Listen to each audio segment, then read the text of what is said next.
Hey guys, welcome to another episode of DeLuSioNaL's Arcade. Tonight's episode, we're going to be doing a play video. We're going to play some Raiden. And we have a special guest with us today.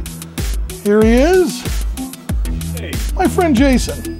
What are you doing? Hey guys, welcome to another episode of DeLuSioNaL's Arcade. So in this episode, we're going to go ahead and look at a multi-board on a Pac-Man. It's a 4-in-1 kit that we get to put on this thing and wait, huh? Who the heck are you? What? It's me, Del. I'm Del, not you. I'm Del. Wait a minute. No, it's me. You're me? No, it's me. I thought I was me. What is this? April Fools.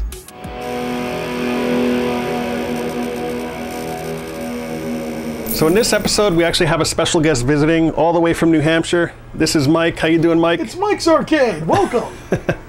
So we had a little funny intro for April Fool's Day. Okay, Mike, so what you got here?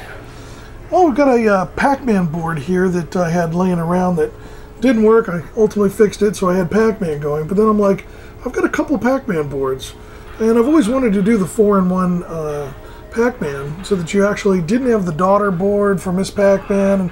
And it actually gave you both fast and slow Pac-Man and Miss Pac-Man. So I did the whole mod as it originally was outlined on the board, which will include links at the bottom of this video to the original author of this. He did give me permission to make some boards here, made it a lot easier. Because doing it originally the way he described was, you know, more of like an advanced mod. It required you to put EEPROM sockets and bend them out, and it was, you know, a little bit difficult. Mainly because when you solder, you know, wires to pins that are sticking out, they don't really want to stick very well. They'll break off. It you know, was a real issue. So I designed these boards that I can make available to people. That actually makes it a lot easier to do this mod. And I used a company called JLC PCB. They are incredibly cheap. It's just amazing. When you do a project, as long as it isn't too big, it's $2 and you get 10 boards. I mean, it's like crazy.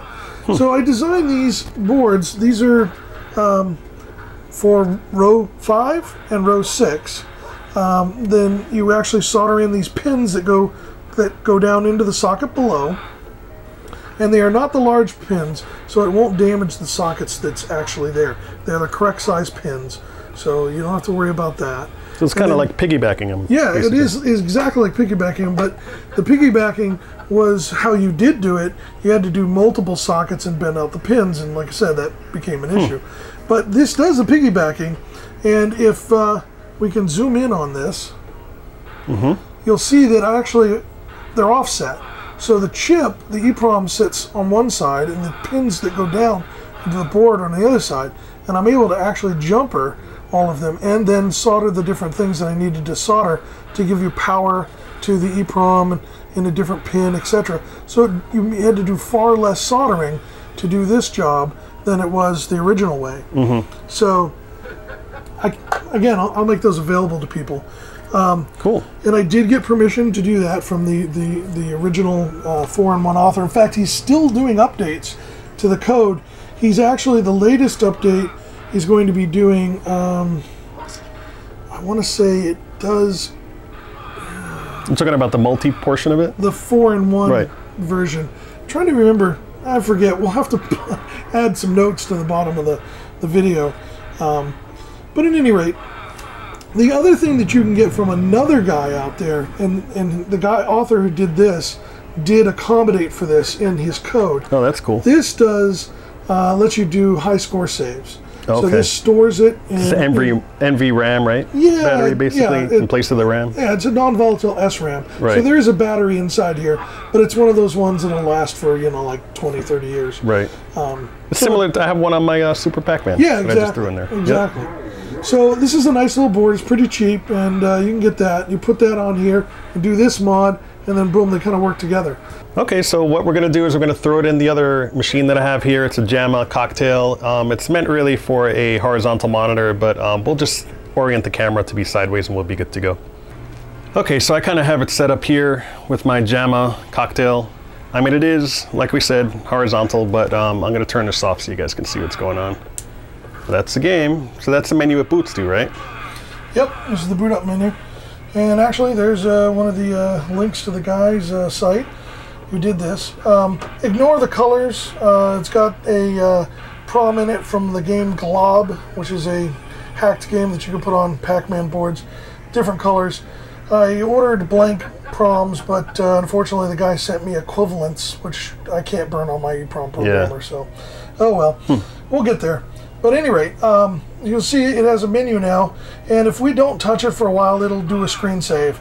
So, which maybe we'll, that's cool. Get a video of that. But at any rate, if you choose the different games, you have Pac-Man, Miss Pac-Man, Pac-Man Fast, and Miss Pac-Man Fast. And as I mentioned, you can actually do a little settings in there for your names of the Pac-Mans. And you'll see here, if I start this one, you'll see there's my name, my wife's name, my daughter's name, and my other daughter's name. So, you know, it's just for the fun of it. And how do you get that, in like setup or something? Yeah, if you go into the settings or setup, if you turn on test setup mode, you can actually go and there's a whole bunch of options, including lives and all that stuff. And you can make it say the normal ghost names, or you can put in custom ghost names. Right. So you can actually, pressing player 1 will actually start the game. And I'll play a second here. Just, you know, it's a slow Pac-Man. If I wanted to quickly go back to the menu, I just tap both player 1 and player 2. Now I can choose a different game. And we'll go with, this time we'll go with Fast Miss Pac-Man. So it's pretty instantaneous, nice and fast, right into the game, and now we'll be flying with Miss Pac-Man is fast. Oh, okay, cool. And of course, I can't control it very well on an 8-way joystick, but can you change it to heart and stuff like that, or is it just the speed that's affected? Like if it has a speed chip in there, right?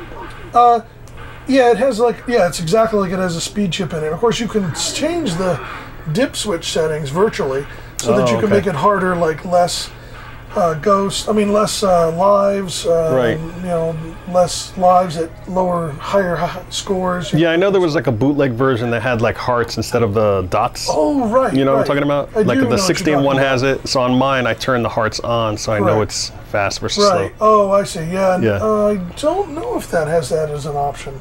I don't think it does. Yeah, but still, I mean, it's real hardware, so there's no lag at all. Yeah, exactly. Yeah, that's cool. And the difference between this and, like, you know, let's say highscoresaves.com, which is a commercial product, this is free, right? You just have the little board you got to do. You just got to put a little know-how and burning and muscle into it a little bit. And other than making those boards that made my life easier and more reliable, this cost me nothing. Yeah, it's like more economical compared to, you know, the other boards, which are great. You know, the high score saves one is one that I want. Yeah. It's going to be really cool. But still, you know, it's a really good alternative solution, I guess. Awesome, man. Well, thanks for sharing. No problem. So what do you want to do? Want to play some Raiden? We have it set up over here. We'll probably do some gameplay just to close the video. And thanks again, Mike. It was awesome having you here. Okay, so we have some bonus footage here. So this is the TV that we had in the other episode, the 19-inch CR23 tube. And Mike had seen it, and he needed one for his cuber because he had recently bought a tube that was kind of a dud, or a monitor that was a dud from this guy. So he ended up, you know, calling me. I said, hey, come on over, we'll switch it out. So he drove down, we hung out, we switched this tube out, but it turned out it was a little too big for the frame that he had. So luckily I had another TV tube that you saw in another episode that we popped in, and I mean, it ended up being better because it was an exact match, I mean, down to the numbers on the actual tube and the brand. So it was just a direct drop-in replacement for him, which is kind of rare for CR23. So yeah, so it worked out, and he was super happy and super stoked that he can get his tuber up and running again. So we put it all together, and then after we kind of celebrated and hung out, did that episode that you just saw now, and we played some Raiden. I know, they really should have made it so you could shoot the count. You know, almost got torn up there.